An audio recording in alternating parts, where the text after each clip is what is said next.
Bem-vindo ao Desfrutando da Vida. Obrigada por estar aqui conosco. A Bíblia diz em João 10:10 que o ladrão não vem senão para matar, roubar e destruir.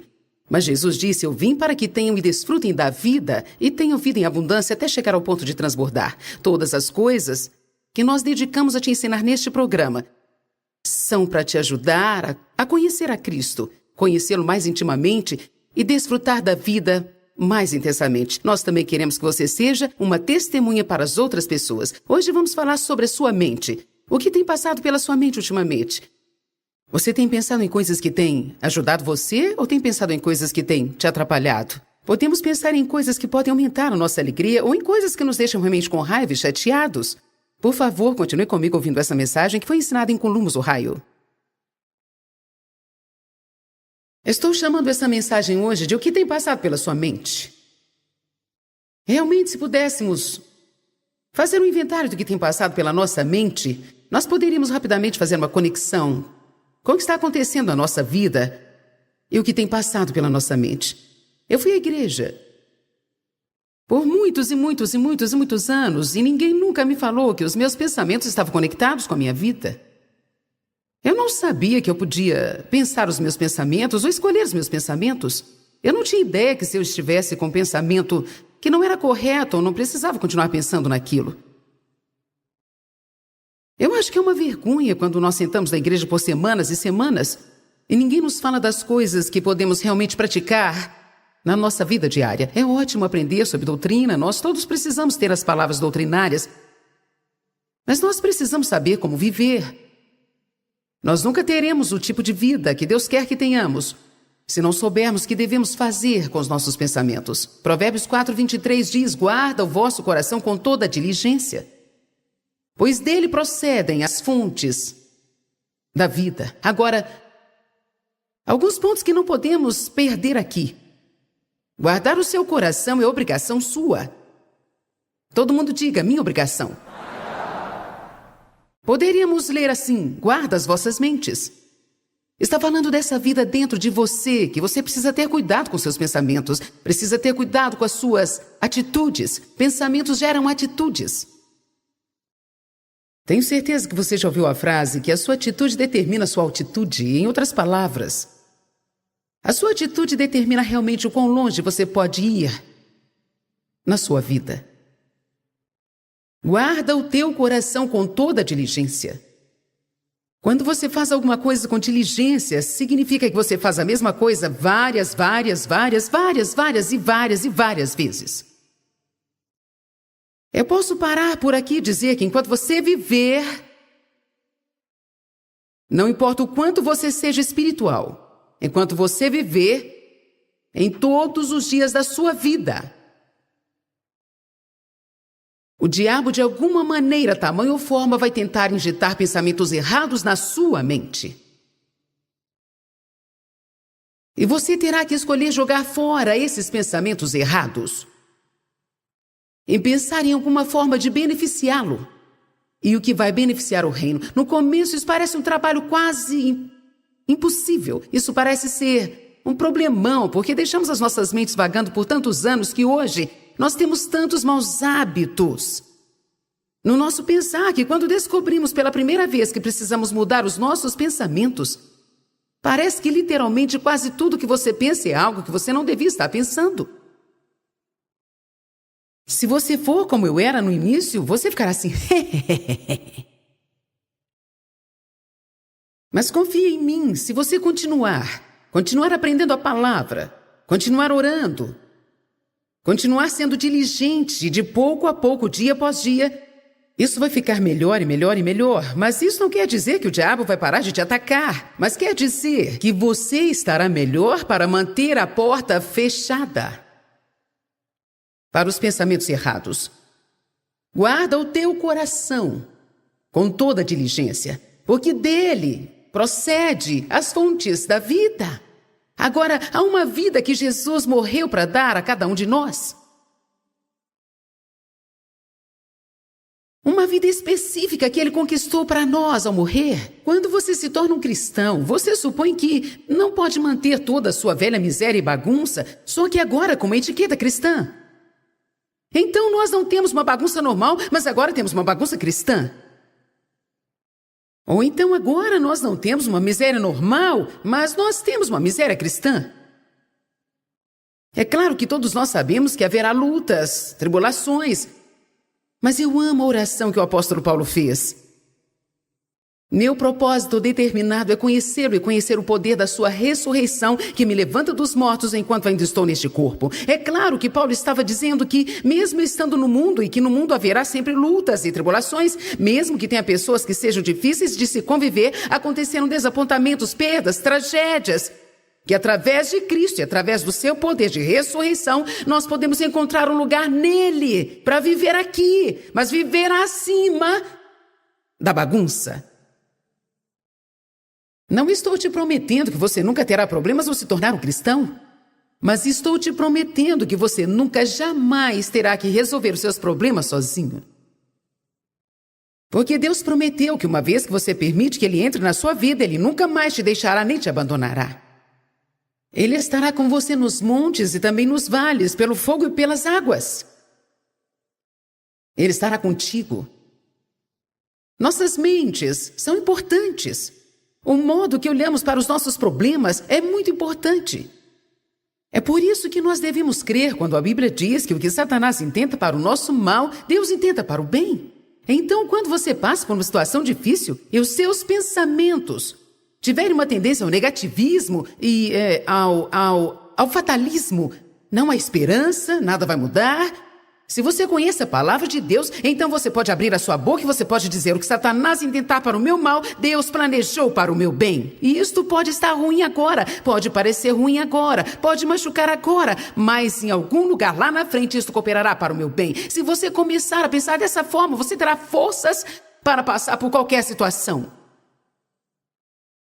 A esperança perdida faz o coração afundar. Quando você não tem esperança, todas as coisas começam a afundar.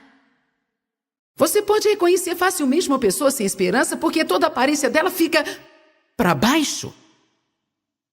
O rosto fica caído, os ombros ficam caídos, os braços ficam caídos. A conversa é para baixo, suas atitudes são para baixo.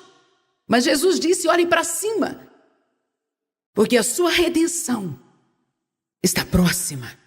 Tudo que tem a ver com ele está para cima e tudo que tem a ver com o diabo está para baixo. Amém? Nós precisamos nos lembrar do que a palavra de Deus nos ensina, que se amarmos a Deus e nós continuarmos orando, que tudo vai cooperar para o nosso bem. Elas podem não ser boas, mas Deus é bom. E porque Deus é bom, Ele pode pegar uma bagunça e transformar num milagre. Deus pode pegar uma tragédia e transformar num triunfo. Eu não estou aqui tentando ser pentecostal ou levantar a multidão, mas isso é um fato, porque aconteceu na minha vida, e eu sei que para alguns aqui, que estão andando com Deus há algum tempinho, compartilham do mesmo testemunho. Para aqueles que estão aqui, que são novos na caminhada com Deus, ou que não se decidiram ainda se querem andar com Deus, ou talvez você esteja caminhando com Deus, mas esteja passando por alguma luta agora, eu quero te lembrar que você precisa ter cuidado com o que você pensa e o que fala nos seus momentos de lutas e tribulações. A atitude que você tem no seu tempo de deserto determina quanto tempo você ficará lá. Querem ouvir isso novamente? A atitude que nós temos enquanto estamos no deserto determina quanto tempo ficaremos lá. Quando você reclama, você fica. Quando você louva, é levantado. Uma coisa que é muito triste, eu não vou começar a pregar sobre isso agora, mas alguns de vocês sabem quais são as respostas do seu coração. Nada? Posso te dizer uma coisa, um lugar vazio é um lugar. As pessoas têm uma mente passiva. E ter uma mente vazia e não pensar sobre nada pode ser um problema tão grande como pensar em algo errado, porque a mente vazia é a oficina do diabo e ele sempre está procurando algo para encher a sua mente. Se você manter a sua mente ocupada pensando em coisas certas, o diabo não poderá encher a sua mente com as suas coisas erradas. Alô? É por isso que é tão importante ajudar as outras pessoas. É por isso que é tão importante que você esteja o tempo todo envolvido com alguma obra no reino de Deus. É importante que você tenha muito tempo para descansar, mas também é importante que você não tenha tempo bastante em suas mãos, a ponto de você ficar entediado e tudo que você faz é ficar sentado nos cantos ou deitado em algum lugar, pensando no que tem de errado com o mundo. Nós precisamos ficar ocupados ajudando uns aos outros. 2 Coríntios 10, por favor.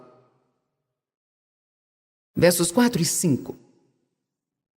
Essa noite eu tenho que tentar lançar o fundamento sólido sobre a importância da mente, a importância dos seus pensamentos, porque eu não quero só presumir que todo mundo sabe disso. Teve uma época que eu também não sabia disso, e deve haver pessoas aqui que não sabem disso, e com certeza tem pessoas assistindo pela televisão em várias partes do mundo que nunca ouviram falar que os pensamentos estão conectados com o que está acontecendo em suas circunstâncias. Pois as armas da nossa guerra, verso 4 diz, estamos numa guerra. Você poderia dizer, eu estou numa guerra. Pois as armas da nossa guerra não são armas físicas de carne e sangue. E se elas não são armas físicas, se elas não são armas carnais, então devem ser armas espirituais. Uma arma natural pode ser vista e pode ser carregada, mas uma arma espiritual não pode ser vista. Você possui armas para usar contra o seu inimigo, mas elas não são visíveis. São poderosas da mesma forma, mas não podem ser vistas pelos olhos naturais. É por isso que muitas pessoas nunca entendem direito sobre a batalha espiritual. Elas são poderosas perante Deus para derrubar e destruir todas as fortalezas. O próximo versículo vai nos falar que esta fortaleza da qual estamos falando tem algo a ver com a mente. E que nós derrubamos argumentos, teorias, questionamentos. Por onde passa todas essas coisas? Pela sua mente. Você já teve um argumento consigo mesmo? Deus já te direcionou a fazer alguma coisa e você pensou numa maneira de sair fora? As pessoas têm tanta teoria sobre Deus que elas não conseguem acreditar nele. Então nós derrubamos argumentos, teorias, questionamentos e toda atitude orgulhosa que se levanta contra o verdadeiro conhecimento da palavra de Deus, a Bíblia. E nós levamos todo o pensamento cativo e todo o propósito cativo à obediência de Jesus Cristo. Para falar curta e abertamente, o que você precisa fazer é conhecer muito bem o que está escrito neste livro, muito bem. Isso poupará seu tempo. Se você quiser ser um cristão vitorioso, você terá que ler e também estudar. E você terá também que dedicar tempo, também investir tempo, educando a si mesmo. Alguém aqui gostaria de consultar com um médico que um dia fez uma oração e se tornou médico e começou a consultar as pessoas? Alguém gostaria de ir a um dentista assim? Não. Quando nós queremos obter a ajuda de alguém, nós procuramos os grandes profissionais, nós procuramos os mais capacitados, nós procuramos as pessoas experientes. Sabe de uma coisa? Você pode fazer a oração do pecador e se você realmente for sincero no seu coração, Jesus entrará no seu coração. E você será salvo por causa do sangue de Cristo, porque você creu em Jesus e entregou a sua vida a Ele. Mas você não aprenderá a andar em vitória enquanto estiver aqui nesta terra se não conhecer este livro.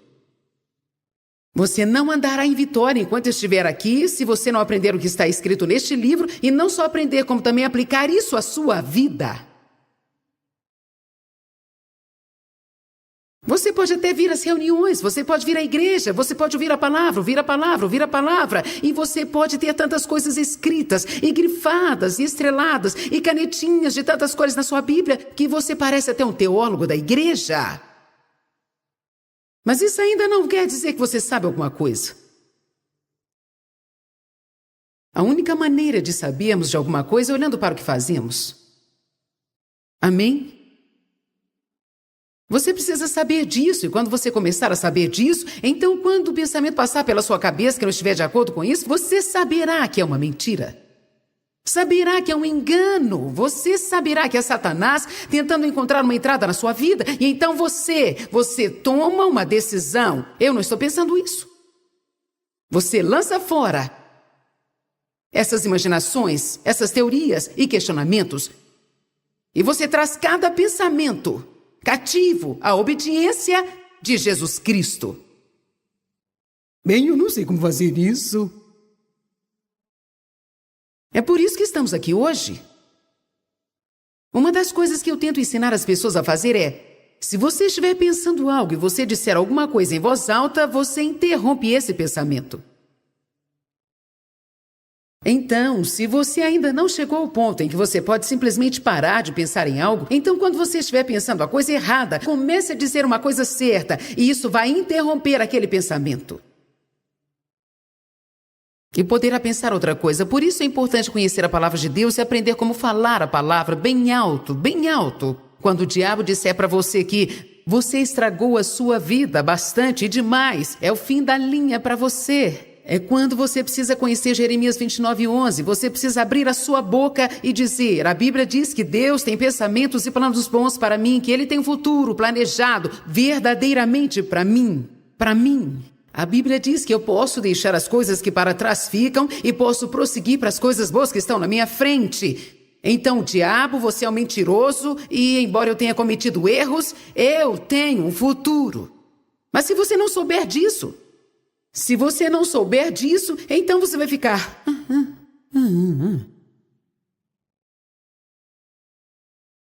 Antes de saber dessas coisas que eu estou te ensinando, eu acordava de manhã, eu nunca sabia quando ia ser, talvez todo dia, a cada 3 dias, a cada 4 dias. Eu não sabia. Eu me levantava pela manhã e esse pensamento vinha. Você está deprimida. Meu marido dizia, bom dia, como você está? Estou deprimida. Alguém está entendendo o que eu estou falando? Oh, eu fiquei com tanta raiva quando eu descobri o quanto o diabo tinha roubado de mim, só porque eu não sabia o que eu precisava saber. É ótimo quando você tem um pregador ou um ensinador falando, mas você precisa saber, você não pode ter as vitórias de Deus por osmose.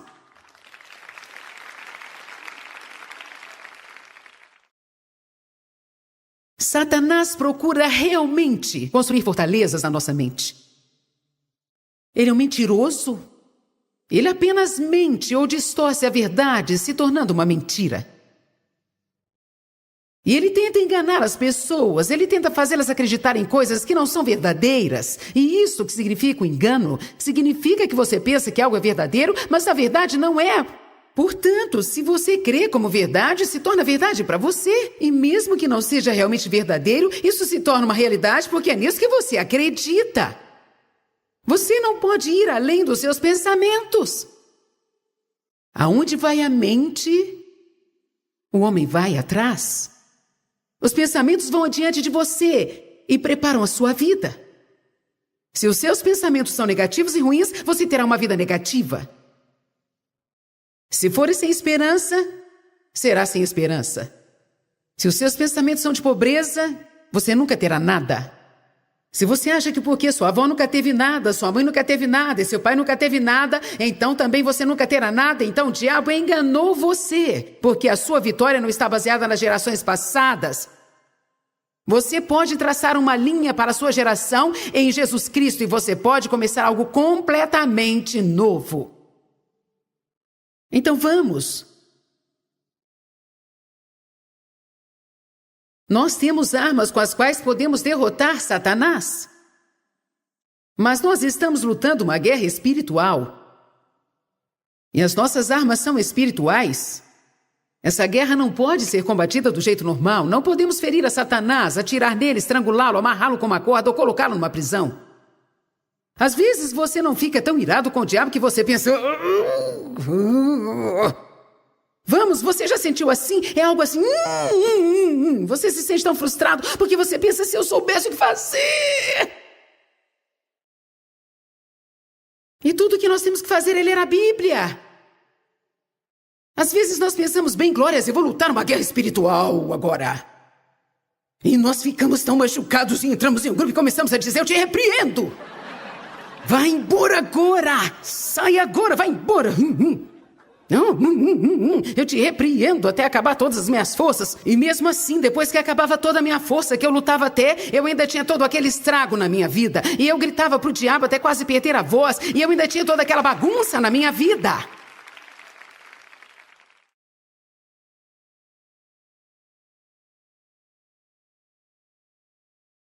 Sim, podemos resistir o diabo e ele tem que fugir, mas você não pode citar só a metade do versículo.